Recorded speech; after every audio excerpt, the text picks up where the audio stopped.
Bonjour, bienvenue à votre émission La Victoire de l'amour. J'espère que vous allez bien cette belle journée du mois d'octobre. Aujourd'hui, l'émission on va beaucoup parler de Sainte Thérèse de l'Enfant Jésus avec un prêtre qui fêtera bientôt ses 50 ans de prêtrise, le Père Lessard, en chanson, une chanson magnifique qui a été faite en l'honneur de Sainte Thérèse de l'Enfant Jésus, interprétée par Jessica Poulain, l'homélie avec le bon Père Michel-Marie de Paris et la chronique hebdomadaire avec notre amie Christine Michaud. Bienvenue à votre émission La Victoire de l'amour. Un seul geste de toi viendra mon secours.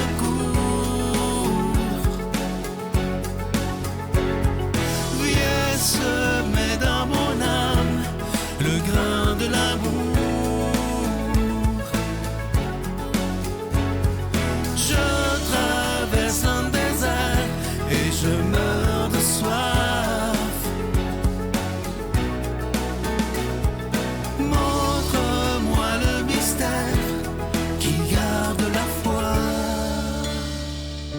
Père Lessard, merci beaucoup d'être là.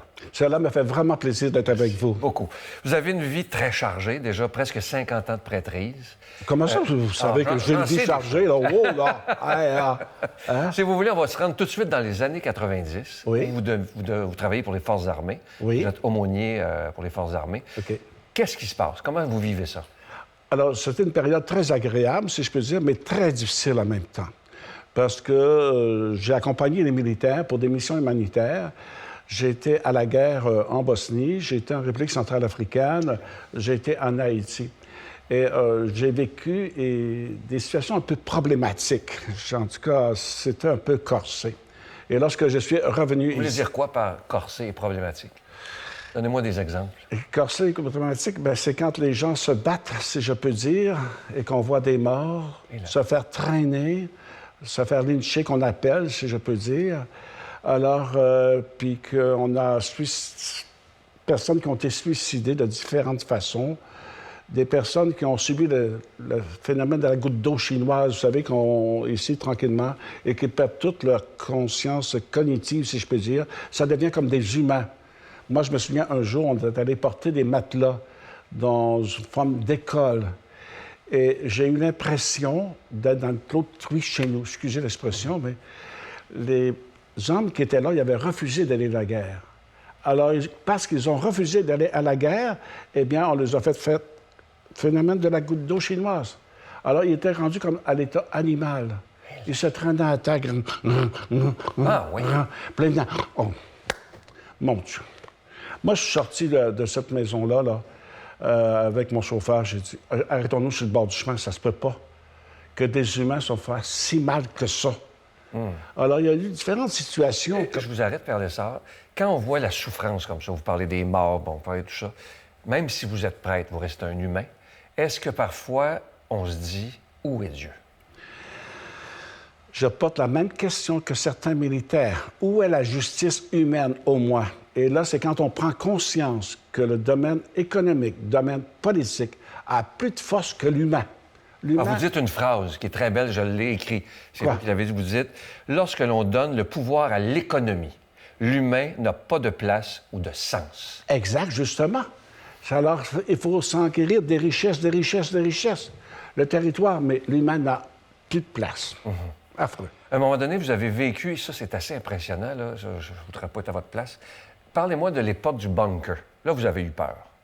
Oui, dès que je suis arrivé en Bosnie, tout simplement, 2 jours après, eh bien, on fait des pratiques, si je peux dire, sur nos bases militaires. Mais là qu'arrive le temps. Alors, c'est la 2e nuit, et à un moment donné, on entend la sirène de guerre. Sirène de guerre, ce qui veut dire que tu sautes dans tes bottes et tu t'en vas dans le bunker. Et dans le bunker, on est comme renfermé, alors il faut tout compter. Est-ce que tout le monde est là? Qu'est-ce qu'il y en a? Et là, les gens commencent à se dire combien de temps qu'on reste ici. Et là. On attend 1 heure, 2 heures, 3 heures. Et on entend un peu des boum-boum chaque côté. Et là, la nervosité prend. Et là, tout simplement, les militaires disent « Padre, aidez-nous, qu'est-ce qu'on fait? » On va donner ce que nous vivons au bon Dieu, ici et maintenant, et faisons confiance. Oui, c'est bien beau faire confiance, là, quand tu es pris dans un bunker, parce que la panique te pogne. Et à un moment donné, tu entends le commandant dire « Bon, les bombardements ont cessé, on regagne nos places et tout ça. Mais ça, c'est très paniquant. Vous avez vécu, après toutes ces années-là, un choc post-traumatique. Oui. Vous avez été traité pour ça. Vous l'avez vécu comment, ce choc-là, que beaucoup vivent? Là? Alors, moi, je suis revenu ici au Canada et à 3 heures du matin, je me réveillais toujours plus capable de m'endormir. Alors, ceci était relié à un événement très particulier et qui a rentré dans mon psychique. Alors, je suis allé à Ottawa pour me faire débriefer. Tranquillement, ça a pris une quinzaine de jours parce qu'il faut identifier qu'est-ce qui fait que je me réveille à 3 heures du matin, plus capable de dormir. Et là, tranquillement, c'est comme rentrer dans une chambre. Tu prends la poignée de la porte et là, tu essaies d'ouvrir, hop, tu te retires. Parce que là, tu as peur. Mais là, il faut affronter cette peur intérieure et psychique. Et là, 2-3 jours après, on rouvre un peu plus et là, on identifie. Et c'est à partir de ce moment-là que le processus de guérison se fait, tranquillement, mais la mémoire n'oublie pas. Ah non. Et la mémoire n'oublie pas surtout les odeurs. Moi, quand j'ai vu des animaux se faire brûler, des humains, moi, quand je suis revenu ici au Canada, je n'étais plus capable de sentir les barbecues. Ah. Plus capable. Ça sentait le brûler, la chair brûlée. Et les premières fois que je suis rentré dans un restaurant, je n'étais pas capable d'être assis comme ça ici. Il fallait que je sois assis dos au mur, au cas où quelqu'un m'attaque. J'avais besoin d'être protégé. Alors, c'est tout ça qu'il faut intégrer et ça fait partie de ma vie. Moi, il y a des souvenirs qui vont partir lorsque je vais mourir, lorsque je vais faire le passage vers l'autre vie. Mais ils sont là. Et si c'était à refaire, le referiez-vous ou non? Je crois que oui. On est un peu naïf, si je peux dire, quand on dit oui. Moi, je suis rentré dans l'armée, bon, une expérience d'aventure, on peut voyager de la guerre, tout ça. Il y a certains jours que je dirais je ne le ferai pas. Mais d'autres jours, oui. J'étais le seul prêtre catholique où je suis allé. J'ai travaillé avec des imams, j'ai travaillé avec des musulmans pour l'aide humanitaire. Alors, l'expérience religieuse que j'ai vécue me donne la force de dire oui, je serais prêt à vivre une autre mission. Mais aujourd'hui, je suis trop âgé, ça ne marche plus. Et quand vous êtes revenu, là, vous avez... j'ai ri quand je me préparais. Hier, vous avez été nommé par votre évêque Ouais. à Sainte-Thérèse. À Sainte-Thérèse. Vous ne connaissiez pas Sainte-Thérèse vraiment et vous n'étiez pas content. Non. Alors, l'évêque me dit, bon, alors, où c'est que tu voudrais aller quand tu vas sortir de l'armée? Alors, moi, j'écris des choses. Là, maintenant, il me fait venir. Alors, il dit, on a pensé te nommer à Sainte-Thérèse d'Enfant Jésus. Quoi? Je lui ai dit, je connais personne là-dedans, dans ce coin-là, à Beauport. Je pensais m'en aller dans Beauce et ainsi de suite. Ben non, il dit, on a pensé à toi. Ben, il dit, réfléchis à ça, puis tu me redonnes une réponse au bout de 24 heures. Alors, moi, le soir, j'écris avantage pour, avantage contre. Avantage contre, ça... avantage pour, une raison. Là, j'ai dit, je vais y dire à l'évêque que je suis contre. Le même matin, je regarde tout ça. Les avantages contre, c'était pour mon intérêt personnel. Le seul avantage pour, si je suis ordonné prêtre, c'est pas pour mon avantage personnel. C'est pour répondre aux besoins de l'Église diocésaine. Et là, je me vois encore prendre le téléphone et dire, Monseigneur, je suis tellement déçu de vous donner ma réponse, mais je vais dire oui parce que j'ai donné ma vie pour l'Église diocésaine. OK. 2 jours après, j'avais la nomination. Ah oui. Et là, comme vous ne connaissiez pas beaucoup Sainte-Thérèse, l'Enfant Jésus, vous êtes allé à Lisieux. Alors, ce qui est arrivé, c'est que dans les premiers mois, on a reçu le grand reliquaire de Sainte-Thérèse d'Enfant Jésus qui est... Alors, expliquez-moi, c'est quoi pour que les gens comprennent bien? Le grand reliquaire, c'est une partie des ossements de Thérèse qui est venue au Canada pendant 4 mois et que les gens pouvaient faire des dévotions, si je peux dire, à Sainte-Thérèse et prier sa spiritualité, ainsi de suite. Alors, les gens me demandaient, mais qui est Sainte-Thérèse? Oh, ben, c'est une femme qui est morte à 24 ans. De quoi qu'elle est morte? Ben, je dis, elle est morte du cancer. Mais là, quand ça fait quelques mois que tu dis ça aux gens, je dis, mon Dieu, j'ai de l'air un peu niaiseux. Vous savez, là, j'ai dit, je vais toujours bien aller voir où ce qu'elle a vécu. Je suis allé, oui. Alors, je suis parti, je suis allé à Lisieux. Là, j'étais rencontré le recteur de la basilique. J'ai été rencontrer la prieure. J'ai été au cimetière où elle était enterrée. J'ai été dans la chapelle du Carmel. Et là, tranquillement, je me suis mis à découvrir la spiritualité de Thérèse. Et surtout, ce qui m'a intéressé, c'est que de part et d'autre, ses grands-parents, il y avait des affinités militaires. Et en plus, elle priait pour 2 prêtres, dont l'un avait été militaire. Ah ben là, c'est proche. Et là, je me suis mis à lire de sa spiritualité tranquillement. Et je suis devenu un amoureux de Sainte Thérèse, de sa spiritualité. C'est un Dieu. Elle nous a présenté beaucoup le Dieu de la miséricorde. Exact. C'est vraiment l'amour miséricordieux. Elle était très avant-gardiste, qu'on dit. Beaucoup. Parce que là, elle, pour aller vers le ciel, aller vers le Père, c'était pas de faire des sacrifices et des sacrifices. Bon, c'était pas de dire des rosaires, des chapelets, puis ainsi de suite. Les premiers vendredis du mois, bon, j'ai fait ça, puis avec ça, je vais être sauvé. Non. Sainte Thérèse ne voulait pas compter les bonnes actions. Tout simplement, au-delà des actions que j'ai faites, c'est que Dieu est amour. Il va nous pardonner les fautes que nous faisons sur cette terre parce qu'il est miséricordieux. Et pour vivre de cet amour miséricordieux, il faut tout simplement faire confiance et s'abandonner. On dit que, là, vous me corrigerez, parce que là, vous êtes plus connaissant que moi, que c'est une des saintes les plus populaires dans l'Église, que les gens l'aiment, c'est incroyable. D'où ça vient, cet amour-là, de cette jeune femme qui était moderne, finalement, 24 ans qu'elle est décédée? Reportons-nous dans les années 1890, c'était la période un peu du jansénisme. Même dans les années 39-40, c'était le jansénisme qui était là. Alors, Thérèse a comme dépassé le courant du jansénisme. Jansénisme, pour que les gens comprennent bien, ça veut dire quoi? Le jansénisme, tout simplement, c'est que je fais des choses. Bon, j'ai fait un péché. Ah oui. Je dois aller me confesser. Et si je me confesse, je serai correct. Et c'était une structure qui était très renfermée, si je peux dire. C'est comme si la miséricorde n'avait pas de place.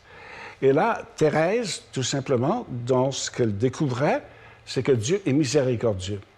Alors, Thérèse a même dit, j'aurais beau faire tous les péchés du monde, j'irais me jeter dans les bras de l'amour du bon Dieu, parce qu'il m'aime tel que je suis. C'est beau, hein? Vous ne trouvez pas que c'est un message extrêmement moderne pour les jours d'aujourd'hui? C'est extraordinaire, là. Ben, c'est absolument. On a besoin, parce que là-dedans, on a besoin de trouver un sens à notre vie. Et Thérèse a donné un sens à chaque action que nous posons. Remarquez, à la fin, lorsqu'elle est arrivée à l'infirmerie au Carmel, parce que des fois dans la vie, c'est pas toujours drôle, hein? Lorsqu'elle souffrait dans son corps, tout simplement avec cette pneumonie, ce cancer, eh bien, à l'intérieur du Carmel, il y avait des rosiers. Elle a pris des roses. C'est pour ça qu'on a mis des roses au Ben oui, c'est justement. Mais regardez, chaque pétale de rose, elle prenait une fleur et elle disait, bon, ce que je vis dans mon corps, ce que je souffre, je pense à telle personne et j'offre ma souffrance aujourd'hui pour elle. J'offre. Et à mesure qu'elle enlevait des pétales, j'offre ma souffrance pour un tel. Quelles ont été les dernières paroles de Thérèse? Est-ce que c'est « je passerai mon ciel à faire du bien sur la terre » C'est qu'elle a répété « je passerai mon ciel à faire du bien sur la terre ». Alors, c'est nous, tout simplement, pour elle, elle ne parlait pas de mort. Elle disait « mon Dieu, je l'aime. Je vais aller vers le bon Dieu. Mais rendu en haut, eh bien, les gens qui vont m'intercéder avec l'Esprit Saint, je vais passer mon ciel à faire du bien sur la terre. Et c'est pour ça qu'aujourd'hui, les personnes viennent vivre de sa spiritualité. Ah, c'est une jeune femme extrêmement moderne. Oui, 24 ans. 24 ans, imaginez. Et ça, vous étiez nerveux au début, mais c'est déjà fini. Ça a passé vite, hein? Non, je vous l'avais dit. Je vous offre une très, très belle chanson en cette journée de fête de Sainte Thérèse. Exact. Ça a été composé pour Thérèse de l'Enfant Jésus, interprété par Jessica Poulain. Ça s'intitule « Écoutez bien ». C'est beau, écoutez les paroles. Aimer, c'est tout donner. Ben voilà. Voilà, on écoute ça ensemble. OK, très bien.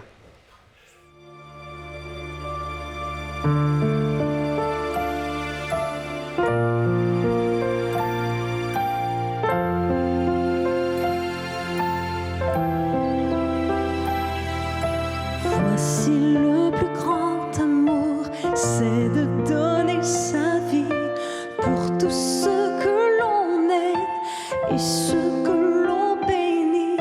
Nous ne sommes faits que pour aimer.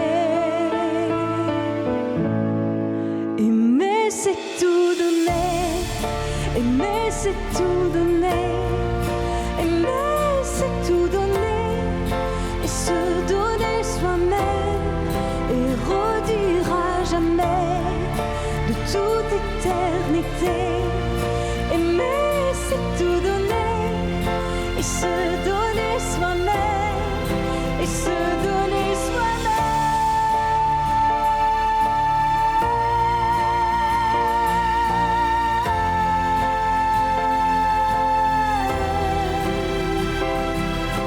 Sans amour, à quoi bon vivre et à quoi bon chanter?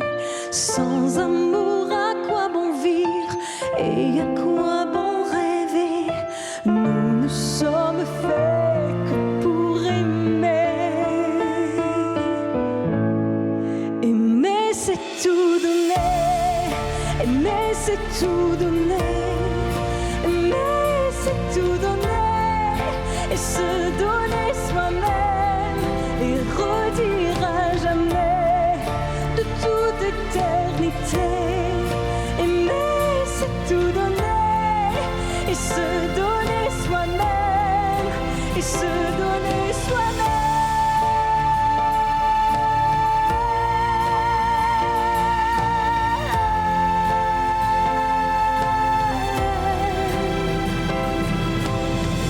Oui, nous ne sommes faits que pour aimer. C'est notre vie, c'est notre destinée. À quoi bon vivre et à quoi bon rêver? Si l'amour venait à manquer, aimer, c'est tout donner.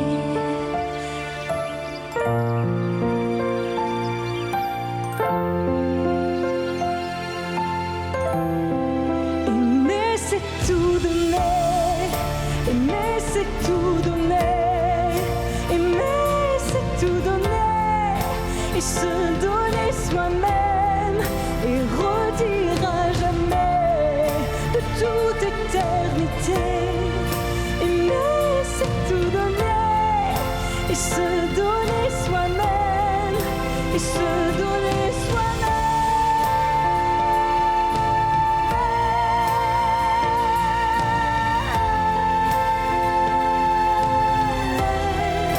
Et se donner soi-même.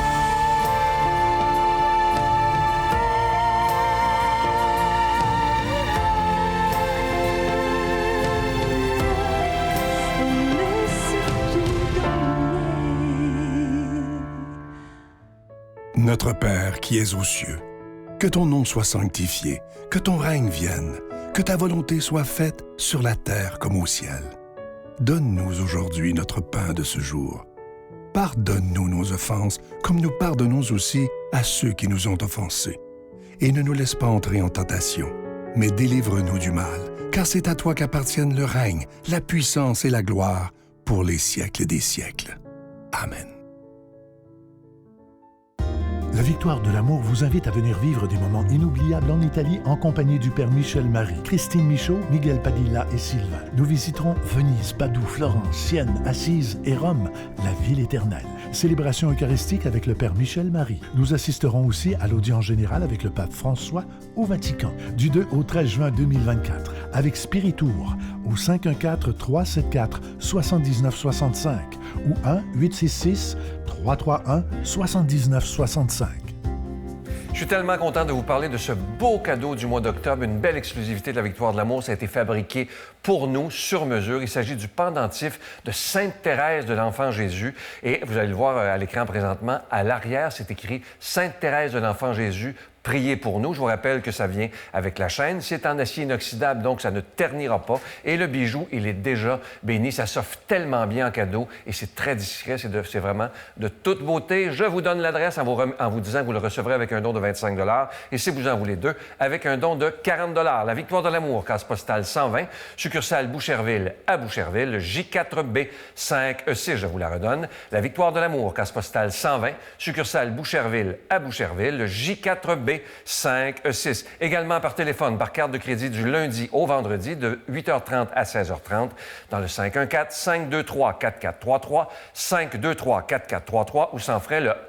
1-888-811-9291,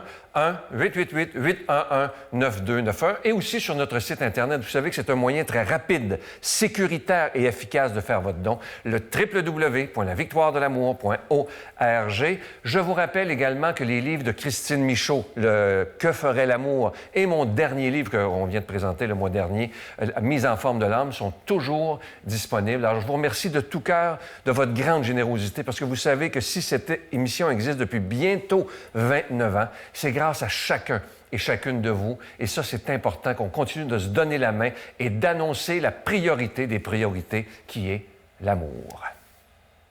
Mon Dieu, donnez-moi la sérénité d'accepter les choses que je ne peux changer, le courage de changer les choses que je peux et la sagesse d'en connaître la différence. Amen.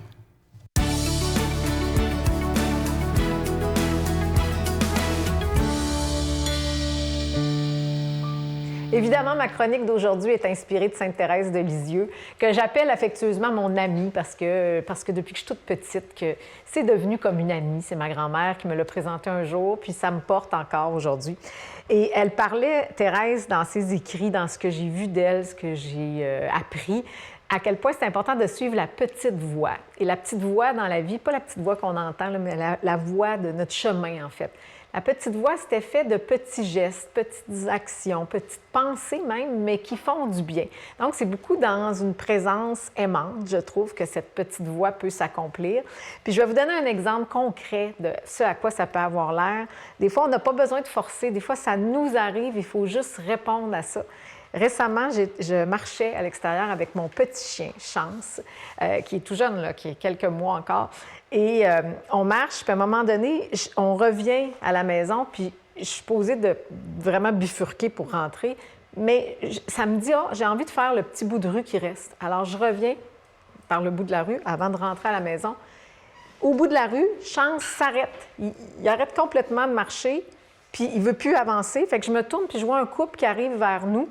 Un jeune couple, puis je me dis, c'est bizarre, pourquoi il a l'air d'attendre cette jeune fille-là qui s'approche, ou ce jeune couple. Et quand la jeune fille revient plus près de nous, je vois qu'elle pleure. Fait que je lui dis, écoute, c'est spécial, mon petit chien s'est arrêté, s'est tourné vers toi, comme s'il t'attendait. Puis son chum me regarde à la jeune fille, puis il me dit, oui, c'est vraiment spécial, parce qu'il dit, savez-vous quoi, on vient de sortir pour aller marcher, parce qu'on vient d'apprendre que son chien est décédé, il vient de mourir. Alors, c'est pour ça qu'elle a de la peine. Et là, Chance s'est ruée sur elle, s'est mis à lui donner de l'affection, de la tendresse. Puis on est reparti après. Mais pour moi, c'est ça, la petite voix de Thérèse aussi. C'est de dire, dans un moment où des fois, on se dit, il n'y a pas d'hasard, un moment de vie très ordinaire, on marche, mon chien et moi, il s'arrête, mais j'aurais pu tirer sur la laisse puis dire, ah non, on s'en va, là, on rentre. Mais je me suis dit, et s'il se passait quelque chose? Qu'est-ce qu'il veut? Qu'est-ce qui se passe? Et là, le contact avec cette jeune fille, avec son chum, avec leur histoire de ce qu'ils étaient en train de vivre. Écoutez, ça m'a tellement touchée. Je vous en parle. C'est la preuve que c'est le cas. Alors, je vous souhaite de suivre cette petite voix de Thérèse de Lisieux.